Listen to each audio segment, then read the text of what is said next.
I think I've actually casted these games back to front. I think I casted game 2 first, and this might be game 1. I'm not entirely sure. Anyway, it's Macrosoft versus MarsBar, and perhaps I've casted them the wrong way around, but the game that I casted just now was Macrosoft's win. And it was an alright game. There was a bit of back and forth. MarsBar going for a DT drop didn't really achieve much. Did focus down a Nexus, but his opponent was on 3 bases, and the loss of a Nexus isn't that critical at that point, especially a Nexus that has mined out a lot of the minerals already. Does slow the gas down quite substantially. Does slow that gas down. So there's a kind of rule of thumb that if you want to reduce your opponent's mineral income, kill their workers. If you want to reduce their gas income, kill their Nexus, or kill their hatch, or kill their command center. And that is, kind of what you do is in a drop. So focusing the workers will stymie their mineral income. Focusing the Nexus will stymie their gas income. Okay, MarsBar's going for the fast expand in the gold, and I like it. I'd like it even more if there had been some scouting. Both players going for the expo in the gold. Neither player even bothering to have a look at what their opponent's doing. So, this is there is risk associated with building in the gold here. And if you are going to take risks, better to do it informed, no? Better to be vaguely informed about how much of a risk you're taking. So I'd love to have seen at least either of these players do some scouting. MarsBar going for the worker transfer, and again I like it. I would have gone complete. I would have transferred all 12, but whatever. The transit time down to the gold is going to be made up for within about 10 seconds of mining, and then you're in the profit zone. Macrosoft's workers aren't these guys aren't rallied, but there they go.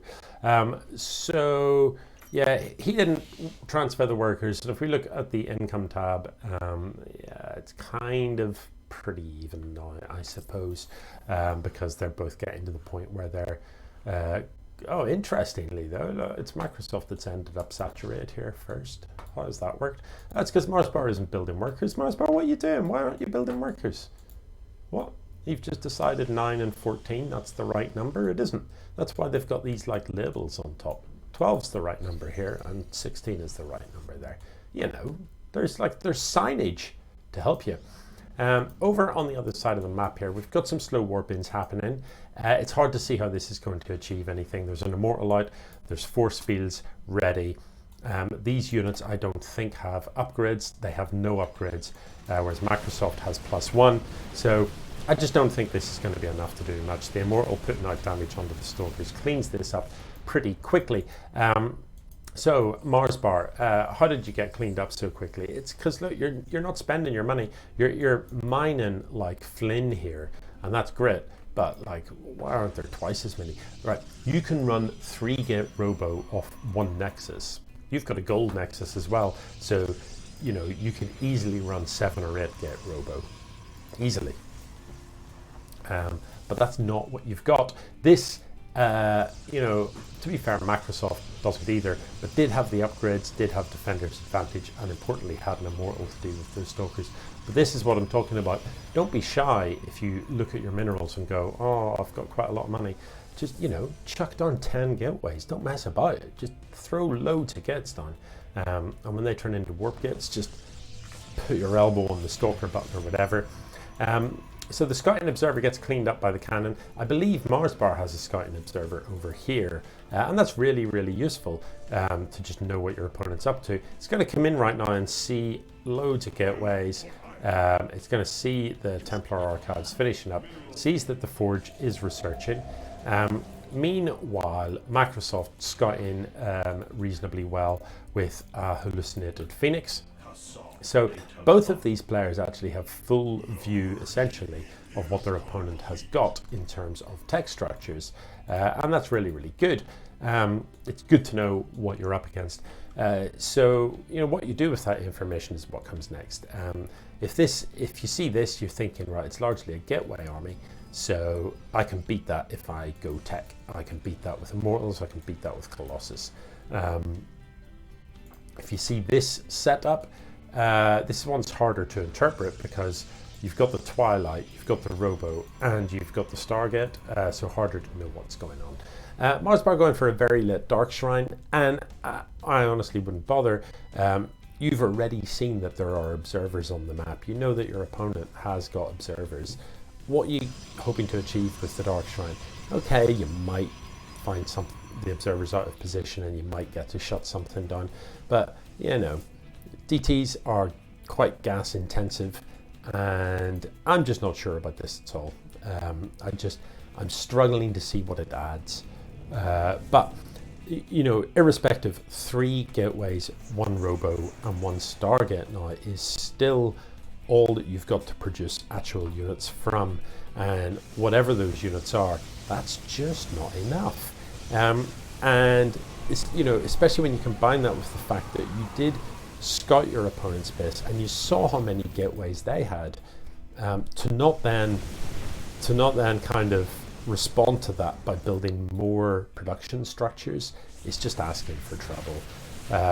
So Microsoft is going to walk through this pretty handily here with just an overwhelming army advantage, and honestly that has largely come about from, look, this is still a base that you could run off a single Nexus, not 3 Nexus, you know.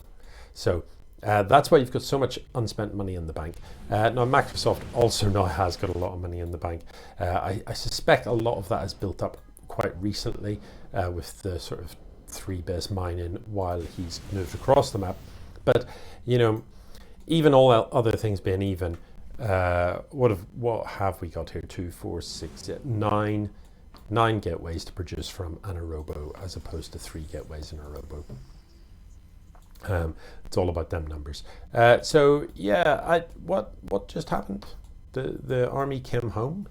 Was that because just to deal with this single DT? That seems like a bit of an overreaction to send everything back to deal with this. It's 1 DT. I feel like you could have dealt with it with 3 stalkers and an observer, but anyway, yeah. So a stay of execution for MarsBar. And a lesson learned for Macrosoft: make sure you've got, you know, an observer handy, because all you really had to do was warp in a handful of units there. You know what I mean? I suppose there was no live pylon, but you could have warped in a handful of units here and dealt with that, and it would have been straightforward. Anyway, if you're Microsoft at this point, you're A-clicking across the map and winning, surely, aren't you?